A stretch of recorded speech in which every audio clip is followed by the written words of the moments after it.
Hi everyone, let's take a look at the following. Given f of 1 is 5, f prime of 1 is 4, g of 1 is 3, g prime of 1 is 2, find f plus g prime of 1. Step 1.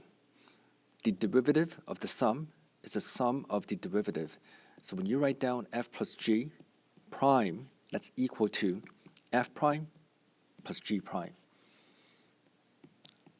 Since you're looking for f plus g prime of 1, this equals to f prime of 1, which equals to 4, plus g prime of 1, which equals to 2. Therefore, f plus g prime of 1 equals to 6.